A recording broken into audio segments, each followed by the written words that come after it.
Hello friends, मैं हूं advocate Nitesh Banka. आप हैं मेरे YouTube channel let's speak legal में। आज मैं आपके सामने एक बहुत ही बेहतरीन वीडियो प्रस्तुत करने जा रहा हूं, जिसमें मैं आपको ये बताने जा रहा हूं कि मेंटेनेंस का केस लड़ने के लिए आपको क्या क्या ग्राउंड्स चाहिए, कि किस ग्राउंड्स में जो है आप मेंटेनेंस का केस जो है चैलेंज कर सकते हो कोर्ट के अंदर और अपने फेवर में जो है डिसीजन ला सकते हो। या तो मेंटेनेंस जो है कम होगी या बिल्कुल ख़त्म हो जाएगी अगर आप ये जो ग्राउंड्स में बता रहा हूँ इस पे जो है अपना केस चलाओगे।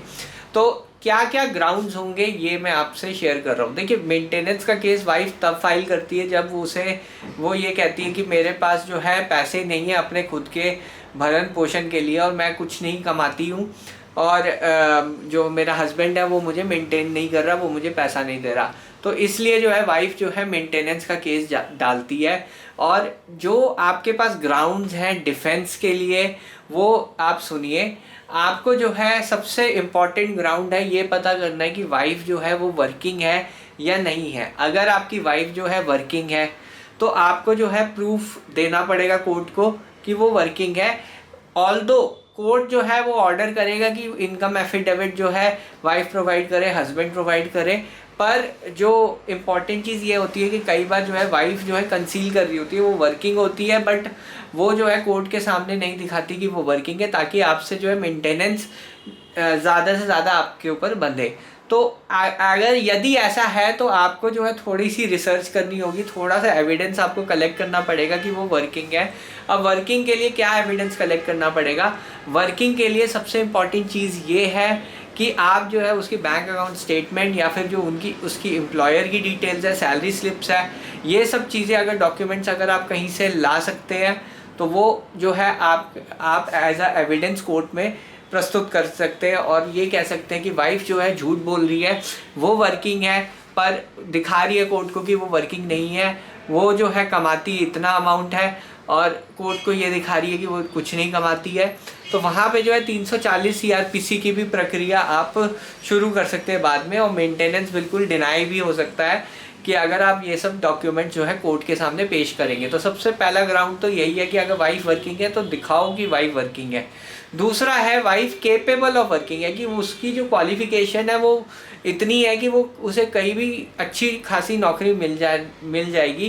पहले वो कहाँ काम करती थी वो भी एक इम्पॉर्टेंट चीज़ है कि वो यहाँ काम करती थी, वो इतना पैसा कमाती थी और जानबूझ के जो है अभी जॉब इसलिए नहीं कर रही क्योंकि उसे जो है आपसे मेंटेनेंस चाहिए। तो ये चीज़ भी आप ध्यान रखिए कि अगर आपके पास कुछ प्रूफ है ऐसा तो ये भी आप यूज़ कर सकते हैं कि उसकी जो क्वालिफ़िकेशन है या उसका जो प्रीवियस एम्प्लॉयमेंट है उसके रिलेटेड जो डॉक्यूमेंट्स है या वो उसकी कैपेसिटी है कि वो कितनी क्वालिफाइड है और इजीली उसे अगर जॉब मिल सकती है या नहीं मिल सकती, ये सब चीज़ों पे भी आप जो है कंसंट्रेट कर सकते हैं।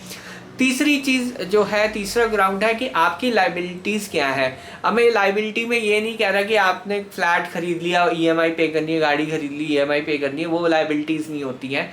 लाइबिलिटीज़ ये हो गई कि अगर आपके पेरेंट्स आप पे डिपेंडेंट है या अनमैरिड सिस्टर आप पे डिपेंडेंट है, तो ये सब जो लोग हैं ये आप पे डिपेंडेंट है, या आपके पास जो है बच्चे की कस्टडी है, तो वो भी एक जो ग्राउंड है कि उससे जो है मेंटेनेंस जो है हो सकता है कि कोर्ट रिड्यूस कर दे, क्योंकि आपकी जो लाइबिलिटीज़ है वो भी कोर्ट कंसिडर करता है। बट हमेशा आप गलती क्या करते हैं, आप अपनी फ़्लैट की ईएमआई या लोन की ईएमआई या फिर अपना वो कार की ईएमआई, ये सब चीज़ें अगर आप दिखाएंगे कोर्ट को तो कोर्ट ये जो है आपका स्टैंडर्ड ऑफ लिविंग में असेस कर लेता है और इस पे जो है मेंटेनेंस जो है बिल्कुल कम नहीं होती, उल्टा बढ़ जाती है। तो ये चीज़ का ध्यान रखिए।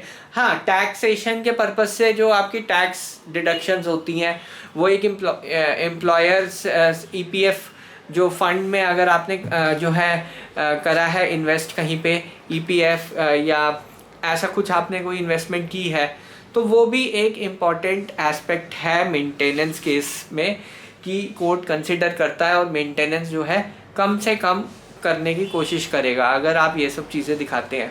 तो स्टैट्यूटरी डिडक्शंस हो गई, और जो आपकी जेन्युइन लाइबिलिटीज़ हैं यानी मदर फादर या सिस्टर अनमैरिड सिस्टर है, तो ये एक और ग्राउंड होता है जो मेंटेनेंस जो है कम करने के लिए। फिर एक ग्राउंड और मैं आपसे जो है डिस्कस करने वाला हूँ। एक ग्राउंड ये हो गया कि जो वाइफ जो है बिना किसी रीज़न के जो है आपको छोड़ के चली गई है। अगर यदि वाइफ आपको बिना किसी रीज़न के छोड़ के चली गई है और वो कोई भी जो है ग्राउंड, जैसे अगर वो कहती कि मेरे को मार पिटाई करके भगा दिया, आप जो है उल्टा ऐसा एविडेंस लाते हो कि आपने जो है उसे बहुत अच्छी तरह ट्रीट किया और आप जो है उसे हमेशा जो है जो भी उसे चाहिए था आपने पूरा किया। यदि आप ऐसी चीज़ें दिखाते हो जो कि आपके जो है फेवर में है, तो वहाँ पे जो है कोर्ट का रवैया ये होता है कि वाइफ जो है जानबूझ के जो है घर छोड़ के चली गई है।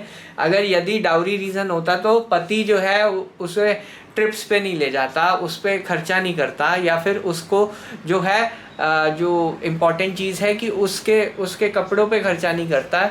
इवन छोटी से छोटी सेलिब्रेशन भी आप कोर्ट को दिखा सकते हो कि ये कितनी खुश थी यहाँ पे। और ये जो केस किया है इसने रिलेटिव्स और जो किसी गलत एडवाइस में उसने ये जो है केस किया है। तो ओवरऑल ये जो मैंने जो ग्राउंड्स बताए, ये मोटे मोटे ये 3-4 ग्राउंड्स हैं जो इम्पॉर्टेंट है, जिससे जो है मेंटेनेंस कम से कम आप पे बंधेगा या बिल्कुल बंधेगा नहीं। तो ये ग्राउंड्स जो हैं आपको ज़रूर लेने हैं। अगर ये आपको वीडियो पसंद आया तो प्लीज़ लाइक कीजिए, चैनल को प्लीज़ सब्सक्राइब कीजिए, कमेंट कीजिए कि अगर आपके दिमाग में और कोई ग्राउंड्स आते हैं तो please comment. Thank you very much.